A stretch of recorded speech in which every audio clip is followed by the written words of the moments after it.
أعوذ بالله من الشيطان الرجيم بسم الله الرحمن الرحيم وإذ صرفنا إليك نفرا من الجن يستمعون القرآن فلما حضروه قالوا أنصتوا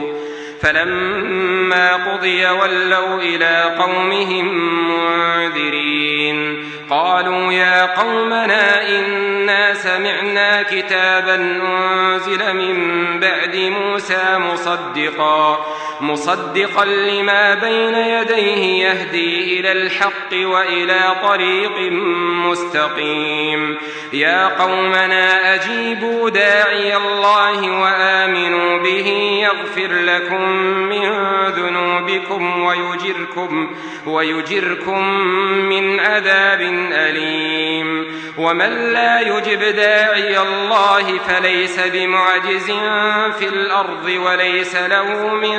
دونه أولياء أولئك في ضلال مبين أولم يروا أن الله الذي خلق السماوات والأرض ولم يعي بخلقهن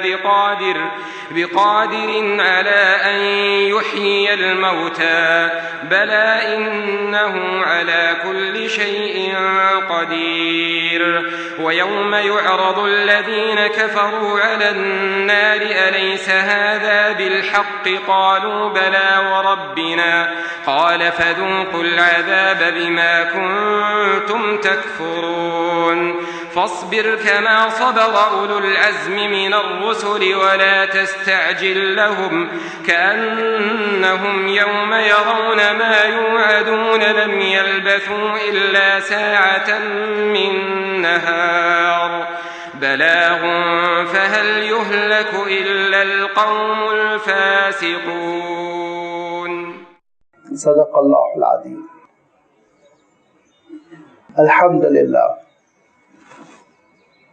الحمد لله رب العالمين والصلاة والسلام على سيد المرسلين وعلى آله وأصحابه أجمعين أما بعد. سورۃ الاحقاف کی یہ آخری 7 آیتیں ہیں جن کے بھی آپ کے سامنے تلاوت کی گئی. آیت نمبر 29 سے سلسلہ شروع ہو رہا ہے اور 35 پر ختم ہو رہا ہے، اور ان آیتوں میں اللہ تعالیٰ نے اپنے رسول حضرت محمد مصطفیٰ صلی اللہ علیہ وسلم کی حیات طیبہ کے ایک اہم واقعے کا تذکرہ فرمایا، اور وہ واقعہ یہ ہے کہ جب اللہ کے رسول صلی اللہ علیہ وسلم نے مکہ مکرمہ کے حالات کا مشاہدہ فرمایا کہ وہاں صرف مخالفتیں بڑھتی جا رہی ہیں، کم ہی لوگ ہیں جو اسلام قبول کر رہے ہیں، اور جو سعید نفوس تھے، جو اللہ والے تھے، سلیم الطبیعت حامل لوگ تھے، وہ اسلام قبول کر چکے تھے.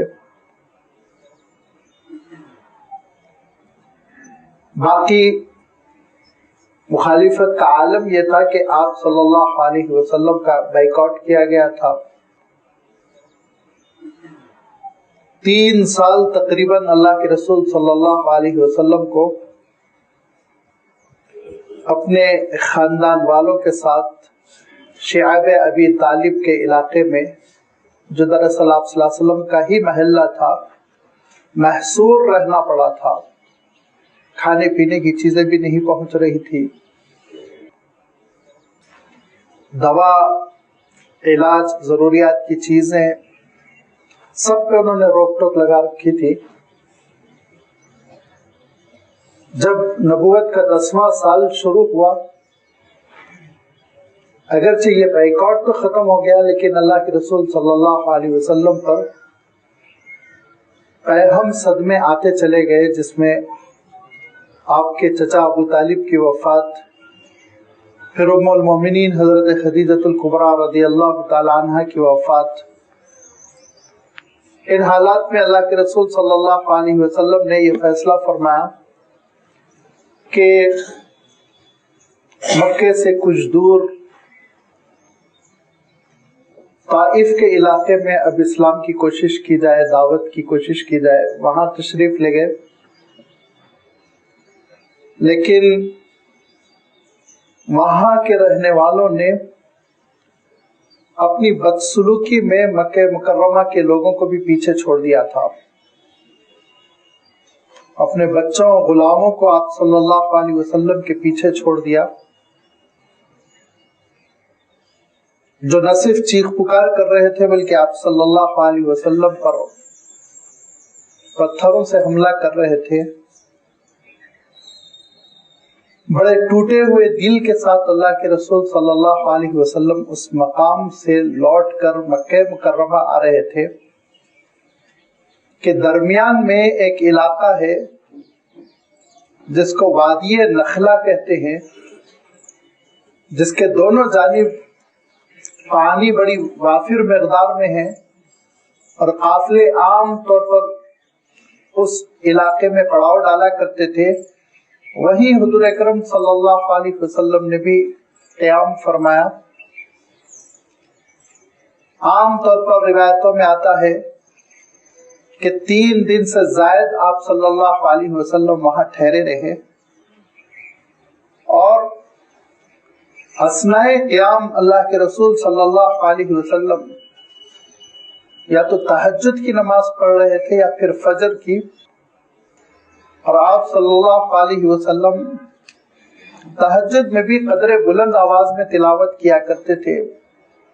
اور فجر کی نماز کو آپ جانتے ہیں کہ وہ جہری ہے ہی، لہذا اللہ کے رسول صلی اللہ علیہ وسلم قرآن مجید کی تلاوت کر رہے تھے کہ اچانک جنوں کا ایک وفد وہاں سے گزر رہا تھا، اور انہوں نے آپ صلی اللہ علیہ وسلم کی تلاوت سماعت کی اور ٹھٹک گئے، رک گئے، کان لگا کر اللہ کے رسول صلی اللہ علیہ وسلم سے تلاوت سنتے رہے، اور پھر سننے کے بعد وہ اپنی قوم کی جانب داعی بن کر گئے، اپنی قوم کی جانب حضور اکرم صلی اللہ علیہ وسلم کے نمائندے بن کر پہنچے۔ اللہ کے رسول صلی اللہ علیہ وسلم کو اس کی اطلاع نہیں تھی، اللہ تعالیٰ نے وحی کے ذریعے سے یہ اطلاع فرمائی۔ چنانچہ اللہ تعالیٰ ارشاد فرما رہا ہے کہ وَإِذْ صَرَفْنَا إِلَيْكَ نَفَرًا مِنَ الْجِنِّ يَسْتَمِعُونَ الْقُرْآنَ، اور ہم نے رخ پھیرا آپ کی جانب اے رسول اے نبی، نَفَرًا مِنَ الْجِنِّ، جنوں کے ایک گروپ کا، جنوں کی ایک جماعت کا۔ بعض روایتوں کے مطابق 7 تھے، بعض روایتوں کے مطابق 9 تھے۔ یہ 9 ہو یا 7 ہو، جو بھی فگر رہا ہو، یہ گزرتے ہوئے یستمعون القرآن، آپ سے قرآن سننے لگے، سماعت کرنے لگے، اور اتنا غور سے سننے لگے فلما حضروه قالوا انصتوا، جب وہ پہنچ گئے سب سننے کے لیے قریب آ گئے اور آپ کی خدمت میں حاضر ہو گئے تو کہا انصتوا، خاموش رہو، کیونکہ قرآن مجید کی سماعت کے آداب میں سے ہے کہ خاموشی کے ساتھ سنا جائے۔ قرآن مجید اگر تلاوت کیا جا رہا ہو تو آپس میں بات چیت کرنے کی اجازت نہیں ہے، خاموشی کے ساتھ قرآن مجید سننا چاہیے، یہ اللہ تعالیٰ کا حکم ہے۔ وَإِذَا قُرِئَ الْقُرْآنُ فَاسْتَمِعُوا لَهُ وَأَنصِتُوا، جب کبھی تمہارے درمیان قرآن پاک پڑھا جائے تو تم غور سے سنو، خاموش ہو جاؤ، بات چیت کرنے کی اجازت نہیں ہے۔ یہ بات ہمارے ذہنوں میں رہنا چاہیے، کیونکہ عام طور پر ہمارے جلسوں میں جب تلاوت ہوتی ہے تو لوگ اس وقت آپس میں ایک دوسرے کی خیریت پوچھتے رہتے ہیں، تمہیدی گفتگو کرتے رہتے ہیں، مہمانوں کا استقبال کرتے رہتے ہیں۔ یہ از روئے شریعت غلط ہے، ایسا نہیں ہونا چاہیے۔ قرآن مجید کے یہ آداب میں سے ہے کہ جب تلاوت ہو تو خاموشی کے ساتھ ہم سنیں، اور اگر کوئی ہم سے بات چیت کرنا چاہ رہا ہو تو ہم انگلی کے اشارے سے بتا دیں کہ ہم ایک عبادت میں منہمک ہے، ہم ایک عبادت میں مشغول ہے، لہذا ہم آپ کا جواب نہیں دے سکتے۔ یہ ہے قرآن مجید سننے کے آداب میں۔ اس کے بالکل برخلاف مشرکین مکہ کا عالم تھا کہ قرآن مجید کی جب اللہ کے رسول صلی اللہ علیہ وسلم تلاوت فرمایا کرتے تھے تو وہ آیت گزر چکی ہے کہ یہ کہا کرتے تھے کہ خوب شور کرو، خوب شور کرو، اتنا شور کرو کہ آپ صلی اللہ علیہ وسلم کی آواز لوگ سن نہ سکے، اور اس طرح سے لعلکم تغلبون، اس طرح سے تم غالب آ جاؤ گے، کامیاب ہو جاؤ گے۔ لوگ سن لیں گے تلاوت، مسلمان ہو جائیں گے، لوگ تلاوت سن لیں گے، متاثر ہو جائیں گے، لوگ تلاوت سن لیں گے، قرآن مجید دل میں گھر کر جائے گا، جگہ بنا لے گا، لہذا شور کرو، کان پڑی آواز سنائی نہ دے۔ یہ مشرکین مکہ کا شیوا تھا۔ اور اللہ کے نیک بندوں کا شیوا کیا ہوتا ہے؟ قرآن مجید بہت خاموشی کے ساتھ سنتے ہیں، دل لگا کر سنتے ہیں، دل پر اس کا اثر لیتے ہیں، اور بے توجہی کے ساتھ مجلس میں تلاوت ہو، یہ اہل ایمان کا شیوا نہیں ہے، طریقہ کار نہیں ہے۔ لہذا جنہوں نے بھی جب قرآن مجید سنا تو کہا انصتو، سکوت، خاموشی، بہت ہی غور سے سنو، یہ اللہ کا کلام ہے۔ اور اللہ تعالیٰ یہاں پر خاص طور پر اس واقعے کو اس لیے نمایاں فرما رہا ہے کہ اللہ کے رسول صلی اللہ علیہ وسلم ایک تو دل برداشتہ بھی ہیں، اور دوسرے آپ دیکھیں گے کہ اللہ تعالیٰ نے سورۃ الاحقاف میں یہی بات ارشاد فرمائی کہ اللہ تعالیٰ کا کلام، اللہ تعالیٰ نے تذکرہ فرمایا، اور یہ سب تذکرے کے بعد اللہ تعالیٰ نے جنوں کے اس واقعے کا تذکرہ فرمایا کہ اللہ کے رسول صلی اللہ علیہ وسلم کی خدمت میں حاضر ہوئے تو انہوں نے کلام کی اہمیت کو، کلام کی روحانیت کو، کلام کی تاثیر کو محسوس کیا، اور پھر اللہ کے رسول صلی اللہ علیہ وسلم پر انہوں نے ایمان بھی قبول کیا۔ یہاں یہ مسئلہ کھڑا ہوتا ہے کہ جن ان کے رسول الگ ہوتے ہیں یا انسانوں میں جو رسول ہوئے انہی کے وہ پابند ہوتے ہیں؟ یہ سوال سمجھنے کے لیے تھوڑا سا آپ خود جن کی کیا حقیقت ہے اس کو سمجھنے کی کوشش کریں۔ اللہ تعالیٰ نے حضرت آدم علیہ السلام کو جو پیدا کیا تو حضرت آدم علیہ السلام سے پہلے ہی اللہ تعالیٰ نے جن کو پیدا کیا۔ الجان وَلَقَدْ خَلَقْنَاهُ مِن قَبْلُ فرمایا، اور جنوں کو ہم نے آدم سے پہلے پیدا کر دیا تھا من نار السموم، دہکتی ہوئی آگ سے، جس کے بارے میں اللہ تعالیٰ نے ارشاد فرمایا ایک ایسی آگ جس میں دھواں نہیں تھا، مارج من نارین، ارشاد فرمایا صرف ایک لپکتا ہوا تیز شعلہ تھا جس سے اللہ تعالیٰ نے جنوں کو پیدا کیا، اور آگ سے پیدا کیے جانے کی وجہ سے وہ غیر مری ہو گئے۔ غیر مری کے معنی مرنے والے نہیں، بلکہ مری عربی میں کہتے ہیں جو نظر نہیں آتے، غیر مری ان کو بنایا کہ وہ نظر نہیں آتے عام آنکھوں کو، اور اس کا اعلان اللہ تعالیٰ نے خود قرآن مجید میں یوں کر دیا کہ انہ یراکم ہوا وقبیلہ من حیث لا ترونہم، وہ تم کو دیکھتے ہیں، تم ان کو دیکھ نہیں پاتے ہو۔ صرف انبیاء علیہ الصلوۃ والتسلیم بطور معجزہ جنوں کو دیکھا کرتے تھے۔ غیر الانبیاء کے سلسلے میں اس طرح کی باتیں دراصل ثابت نہیں ہے کہ وہ جنوں کو دیکھتے، یا ہو سکتا اللہ تعالیٰ اپنے نیک بندوں میں سے کسی کو دکھا دے، لیکن یہ ایک عام قسم کی بات نہیں ہے کہ انسان جنوں کو دیکھ سکے۔ انسانوں کے خوابوں میں جن نہیں آتے، اور اس کی سب سے بڑی دلیل حضور اکرم صلی اللہ علیہ وسلم کا وہ واقعہ ہے کہ رات آپ تہجد پڑھ رہے تھے، ارشاد فرمایا کہ عفریت من الجن، ایک جنوں میں سے شریر قسم کا جن، وہ حضور اکرم صلی اللہ علیہ وسلم کی نماز میں خلل پیدا کرنے کی کوشش کیا، تو اللہ تعالیٰ نے، آپ صلی اللہ علیہ وسلم ارشاد فرماتے ہیں، اللہ تعالیٰ نے مجھے قابو دے دیا، میں نے اس پہ کنٹرول کر لیا، اور پھر اس کے بعد سے میں سوچا کہ مسجد نبوی کے ستون میں اس کو باندھ دوں، لیکن میرے دل میں یہ خیال آیا کہ یہ وہ مملکت سلیمان ہے جس میں مجھے مداخلت نہیں کرنی چاہیے، کیونکہ حضرت سلیمان علیہ السلام کو جنوں پر قابو تھا، اور آپ نے اللہ تعالیٰ سے یہ دعا کی تھی کہ پروردگار